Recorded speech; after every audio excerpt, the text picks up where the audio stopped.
Root mean square value of alternating current, इसको short में हम आरएमएस वैल्यू भी बोलते हैं।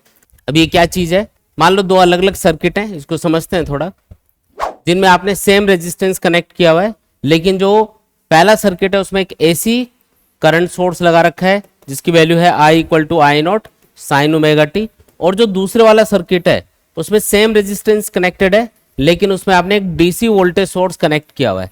क्या कनेक्ट किया हुआ है? एक डीसी वोल्टेज सोर्स, जिससे कांस्टेंट करंट सर्किट में सप्लाई हो रहा है। तो यहाँ पे जो करंट है ये टाइम के साथ चेंज होगा और ये वाला जो करंट है ये टाइम के साथ में कांस्टेंट रहेगा। दोनों में सोर्स अलग अलग लगे हुए हैं ना।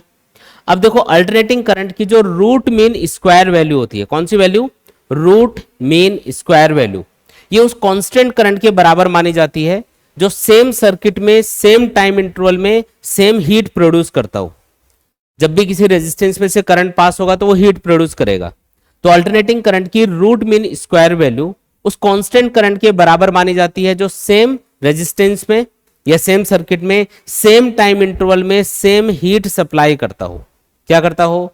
सेम टाइम इंटरवल में सेम हीट सप्लाई करता हो। तो उस कांस्टेंट करंट को ही हम क्या मानेंगे? उस अल्टरनेटिंग करंट की रूट मीन स्क्वायर वैल्यू बोलेंगे। देखो यहाँ पे जो कॉन्सेप्ट यूज किया जा रहा है वो एनर्जी का कॉन्सेप्ट यूज किया जा रहा है। दोनों सर्किट में सेम हीट प्रोड्यूस हो रही है, इसका मतलब दोनों को सेम एनर्जी सप्लाई हुई किसी टी टाइम के अंदर। भाई जो इलेक्ट्रिकल एनर्जी दी जा रही है वही तो हीट में कन्वर्ट हो रही है, यहाँ पे कोई अलग से एनर्जी थोड़ी मिल रही है यहाँ पे। तो जो भी इलेक्ट्रिकल एनर्जी दी जा रही है दोनों सर्किट्स में वो सेम हीट प्रोड्यूस कर रही है सेम टाइम में। तो हमने इसी हिसाब से ये देख के बोला कि जो अल्टरनेटिंग करंट है उसकी जो रूट मीन स्क्वायर वैल्यू है वो उस कांस्टेंट करंट के बराबर मानते हैं जो सेम रेजिस्टेंस में सेम टाइम में सेम हीट प्रोड्यूस कर देता हो। अगर ये वाला करंट इस रेजिस्टेंस में किसी टी टाइम में एच हीट प्रोड्यूस कर रहा है तो ये वाला करंट जो कि वेरिएबल करंट है, टाइम के साथ में चेंज होता रहेगा, अल्टरनेटिंग करंट है, ये भी टी टाइम में टोटल कितनी हीट प्रोड्यूस कर देना चाहिए? एच के बराबर। अगर ऐसा कर पा रहा है तो इस जो कांस्टेंट करंट की वैल्यू है या डायरेक्ट करंट की वैल्यू है वो इस अल्टरनेटिंग करंट की रूट मीन स्क्वायर वैल्यू के बराबर कंसिडर कर ली जाएगी। ठीक है, तो ये तो हुई इसकी डेफिनेशन। अब कैलकुलेट कैसे करेंगे? तो कैलकुलेट करने का एक तरीका तो ये है कि पहले इस सर्किट में कितनी हीट प्रोड्यूस हुई टी टाइम में वो कैलकुलेट करो।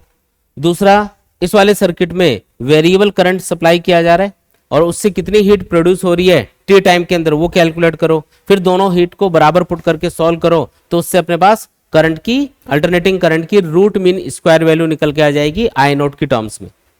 तो एक मेथड तो ये है। दूसरा मैं आपको फॉर्मूला बता रहा हूं, उससे हम डायरेक्टली इसको इजीली सॉल्व कर लेंगे। फॉर्मूला क्या है? तो जो इसका नाम है उसी में इसका फॉर्मूला छुपा हुआ है। इसका नाम ऐसा अजीब सा क्यों है? क्योंकि ये इसका फॉर्मूला है, अल्टरनेटिंग करंट की रूट मीन स्क्वायर कैलकुलेट करने का फॉर्मूला इसका नाम में ही छुपा हुआ। देखो कैसे, यहाँ पे उल्टा पढ़ेंगे इसको। पहले क्या है? स्क्वायर। तो जो अल्टरनेटिंग करंट की इंस्टेंटेनियस वैल्यू है पहले आप उसका स्क्वायर करो। फिर क्या लिखा हुआ है? मीन। मीन का मतलब क्या होता है? एवरेज। मीन या एवरेज एक ही बात है। तो आपको एवरेज करना है किसका? इस करंट की स्क्वायर्ड वैल्यू का। आपने अल्टरनेटिंग करंट की जो वैल्यू है किसी भी एक इंस्टेंट में उसका स्क्वायर किया। अब उन स्क्वायर्ड वैल्यूज का आपको एवरेज निकालना है कितने टाइम के लिए? 0 से टी टाइम के लिए। तो 0 से टी टाइम की लिमिट लगा के पहले तो हम इंटीग्रेशन करेंगे और फिर टी से डिवाइड कर देंगे तो अपने पास क्या आ जाएगी? मीन या एवरेज वैल्यू आ जाएगी। और लास्ट में क्या है इधर? रूट। रूट का मतलब अंडर रूट करना है, यानी कि पावर 1/2 लगा दो। तो यही है अल्टरनेटिंग करंट की रूट मीन स्क्वायर वैल्यू का फॉर्मूला। ये फॉर्मूला यूज करना है। समझ में आया फॉर्मूला? सबसे पहले करंट की इंस्टेंटेनियस वैल्यू का स्क्वायर करना है, फिर उसका इंटीग्रेशन करना है 0 से टी के लिए, टी से डिवाइड कर देना है साथ में ताकि एवरेज वैल्यू निकल के आ जाए, और लास्ट में क्या करना है? रूट यानी कि स्क्वायर रूट यानी कि पावर 1/2 कर देनी है। तो इससे अपने पास आएगी अल्टरनेटिंग करंट की रूट मीन स्क्वायर वैल्यू। चलो कैलकुलेट करके देखते हैं। आई की वैल्यू क्या है यहाँ पे?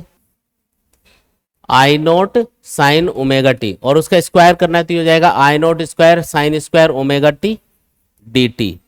टी से डिवाइड कर रखा है तो ये 1/t मैं बाहर लिख देता हूं, और फिर पावर क्या लगानी है इसकी? 1/2 लगानी है। यहाँ पे आई नोट स्क्वायर कॉन्स्टेंट है, बाहर लिख दो I naught square divided by t, और ये जो साइन स्क्वायर ओमेगा टी है ये बचेगा इंटीग्रेशन में 0 से टी के लिए sign square omega t d T, इसका इंटीग्रेशन करना है और लास्ट में पावर 1/2। देखो साइन स्क्वायर ओमेगा टी का डायरेक्टली इंटीग्रेशन नहीं होगा, ये पावर हटानी पड़ेगी। तो यहाँ पे मैं एक फॉर्मूला यूज करूंगा। बाकी चीजें मैं एज इट इज रख रहा हूं। साइन स्क्वायर ओमेगा टी को हम लिख सकते हैं 1 minus cos 2 omega T divided by 2 into D T और लास्ट में पावर 1/2। ये मेरा कौन सा फॉर्मूला लगा है? तो cos 2 थीटा का एक फॉर्मूला होता है, cos 2 theta is equal to 1 minus 2 sine square theta. इसी को मैंने रीअरेंज करके लिखा है, ठीक है। ये फॉर्मूला हम अप्लाई करेंगे, ये फॉर्मूला है, ये आप याद कर लो। cos 2 थीटा किसके बराबर होता है? 1 माइनस 2 साइन स्क्वायर थीटा के। इसी को रीअरेंज करके मैंने यहाँ पे ये लिखा है। ये 2 कांस्टेंट है, इसको अलग कर लो, बाकी इंटीग्रेशन करेंगे अब। ये देखो आई नॉट स्क्वायर और ये 2 बाहर आ गया तो ये हो गया 2t। अगेन एक इसमें आप चीज ध्यान रखना कि जब भी इंटीग्रेशन करो ना, तो जैसे पहले अलग अलग इंटीग्रेशन करेंगे इन दोनों का, करते हैं चलो।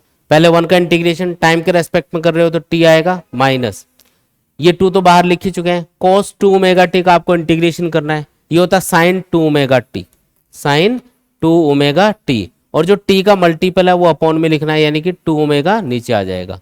0 से t की लिमिट लगा दो, लास्ट में पावर 1/2। अब मैं लिमिट्स पुट करके सॉल्व कर रहा हूं इसको। आई आर एम एस बराबर, ये देखो I naught square divided by 2t। पहले मैं इसमें अपर लिमिट पुट कर रहा हूं जो कि t है, माइनस करके लोअर लिमिट पुट करेंगे इसमें 0, तो ये क्या आ जाएगा?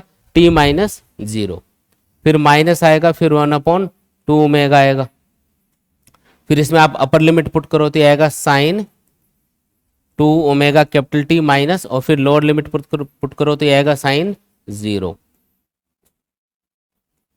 ठीक है। ये अपना फाइनल रिजल्ट बना। अब इसमें सॉल्व करेंगे, इसको आंसर फाइंड करना है इसका। आई आर एम एस देखो I naught square by 2t, ये t आएगा यहां से। अब आपको पता है कि ओमेगा टी किसके बराबर होता है? 2 पाई के बराबर होता है। ये हमको पता है कि ओमेगा को हम लिख सकते हैं 2 पाई बाई टी, तो ओमेगा टी 2 पाई के बराबर होगा। अगर आप यहाँ पे 2 पाई लिखते हो तो 2 पाई इंटू 2 ये बनेगा 4 पाई। साइन फंक्शन की वैल्यू 0 डिग्री पे, पाई पे, 2 पाई पे, 3 पाई पे, 4 पाई पे, सब पे 0 होती है, तो ये वैल्यू आएगी 0। साइन 0 भी 0, 0 माइनस 0 0 बनेगा, 0 इंटू समथिंग 0, ये पूरा ही 0 हो गया। तो ये पावर लास्ट में 1/2 लगा देंगे। अब सॉल्व कर लो इसको, क्या आएगा? I R M S equal to, बताओ क्या आएगा सॉल्व करोगे तो? ये देखो t से t कैंसिल, और ये आई नॉट स्क्वायर बाई 2 बचेगा और उसका अंडर रूट करना है, तो ये आएगा सॉल्व करने पे आई नॉट बाई √2, ठीक है। ये वैल्यू आपके ज्यादा काम आएगी। अल्टरनेटिंग करंट की जो रूट मीन स्क्वायर वैल्यू है वो इसकी मैक्सिमम वैल्यू का 1/√2 टाइम्स होती है। यानी कि अगर अल्टरनेटिंग करंट की मैक्सिमम वैल्यू आपको पता है तो उसको √2 से डिवाइड कर दो, आपके पास क्या आ जाएगी? उसकी रूट मीन स्क्वायर वैल्यू आ जाएगी आई नॉट के टर्म्स में। ये जो 1/√2 है इसकी वैल्यू होती है 0.707। तो आप इसको ऐसे भी लिख सकते हो इसी चीज को, और ऐसे डिफाइन कर सकते हो कि अल्टरनेटिंग करंट की रूट मीन स्क्वायर वैल्यू इसकी मैक्सिमम वैल्यू का 0.707 टाइम्स होती है। कितनी होती है? इसकी मैक्सिमम वैल्यू का 0.707 टाइम्स होती है। और अगर परसेंटेज में लिखना है तो इसको 100 से मल्टीप्लाई कर देना और ऐसे बोल देना कि अल्टरनेटिंग करंट की जो मैक्सिमम वैल्यू है उसका 70.7% जो वैल्यू होती है वो उसकी रूट मीन स्क्वायर वैल्यू के बराबर होती है। तो इस तरीके से आप इसको डिफाइन कर सकते हो। ज्यादातर जो फॉर्मूला अपने काम आएगा वो ये आएगा। जब भी आपको अल्टरनेटिंग करंट की मैक्सिमम वैल्यू दे रखी हो और रूट मीन स्क्वायर वैल्यू पूछी जाए तो √2 से उसको डिवाइड कर दो, अपने पास क्या आ जाएगी? रूट मीन स्क्वायर वैल्यू निकल के आ जाएगी। आया समझ में? ठीक है, तो नेक्स्ट क्वेश्चन आपको दिया हुआ है, a light bulb is rated 150 watt for 220 volt AC supply of 60 hertz, calculate the resistance of the bulb and the RMS current through the bulb. एक चीज तो ये याद रखनी है कि जब भी आपको अल्टरनेटिंग सर्किट में, अल्टरनेटिंग करंट वाले किसी भी सर्किट में आपको करंट, वोल्टेज या पावर की वैल्यू बताई जाती है तो वो हमेशा आरएमएस वैल्यूज होती है। आरएमएस करंट, आरएमएस वोल्टेज या आरएमएस पावर ही आपको बताई जाएगी, क्योंकि अल्टरनेटिंग करंट की जो स्टैंडर्ड वैल्यू मानी जाती है वो आरएमएस वैल्यू मानी जाती है। जैसे कि इस क्वेश्चन में आपको क्या क्या दे रखा है, a light bulb is rated 150 वाट। अब वाट तो पावर की यूनिट होती है, यानी यहाँ पे आपको बल्ब की पावर दे रखी है P इक्वल टू कौन सी वैल्यू है? ये आरएमएस वैल्यू, ये है 150 वाट के बराबर। साथ में जो एसी सप्लाई आपने उसके अक्रॉस लगा रखी है उसकी वैल्यू भी आपको बता रखी है 220 वोल्ट। तो ये कौन सी वैल्यू है? ये है वोल्टेज की आरएमएस वैल्यू। कौन सी वैल्यू है? वोल्टेज की आरएमएस वैल्यू है। फ्रीक्वेंसी भी दे रखी है, कितनी है 60 हर्ट्ज, फ्रीक्वेंसी आपको दे रखी है 60 हर्ट्ज के बराबर। पहली चीज इसने पूछी है कि the resistance of the bulb कितना है। देखो पावर और वोल्टेज और रेजिस्टेंस इन तीनों में एक रिलेशन होता है। पावर को आप लिख सकते हो power equal to V square upon R, power को हम लिख सकते हैं वी स्क्वायर अपॉन आर, ये फॉर्मूला होता है। देखो पावर के तीन फॉर्मूले आपको याद रखने हैं। पावर का फॉर्मूला होता है वोल्टेज और करंट की टर्म्स में V इंटू आई, और करंट और रेजिस्टेंस की टर्म्स में होता है पावर का formula I square into R. और अगर V यानी वोल्टेज और रेजिस्टेंस की टर्म्स में लिखना हो तो क्या होगा V स्क्वायर अपॉन आर। आप ओम्स लॉ को यूज करके इसको अलग अलग तरीके से लिख सकते हो। अब यहाँ पे बात ये चल रही है कि जो बल्ब है उसका रेजिस्टेंस हमको बताना है। अब क्योंकि आपको RMS वैल्यूज गिवन है तो आप इस फॉर्मूले को RMS वैल्यूज की टर्म्स में कन्वर्ट कर दो। पावर की जगह लिख दो PRMS, वोल्टेज की जगह लिख दो VRMS, है ना। V की वैल्यू क्या है यहाँ पे, यह है 220 वोल्ट, उसका स्क्वायर करेंगे और R को इधर ले जाओ और पावर को इधर इसके नीचे लिख दो, तो ये आ जाएगा 150 अपॉन में। इसको लिख देता हूँ रीअरेंज करके। जैसे R आपको फाइंड करना है तो VRMS square divided by P लिखना पड़ेगा। तो मैंने VRMS की वैल्यू पुट कर दी, पावर की वैल्यू पुट कर दी। इसको सॉल्व कर लेंगे तो इससे अपने पास क्या आ जाएगा, रेजिस्टेंस ऑफ द बल्ब आ जाएगा। सिंपल सी कैलकुलेशन है, कर सकते हैं। फिर दूसरी चीज इसने पूछी है बी वाले पार्ट में कि RMS current through the bulb बताओ, कि जो बल्ब है उसमें RMS करंट कितना फ्लो हो रहा है। तो अगेन देखो पावर आपको पता है, वोल्टेज आपको पता है और करंट आपको पूछा है, तो पावर इक्वल टू हम क्या लिख सकते हैं, वोल्टेज इनटू करंट लिख सकते हैं। तो इसको RMS वैल्यूज की टर्म्स में फॉर्मूले को कन्वर्ट कर दो, PRMS equal to VRMS into IRMS। एक चीज का ध्यान रखना, अगर इधर RMS वैल्यू लिखी है तो फॉर्मूले के दूसरी साइड में भी RMS वैल्यूज ही वोल्टेज या करंट या पावर की लिखनी होती है अपन को।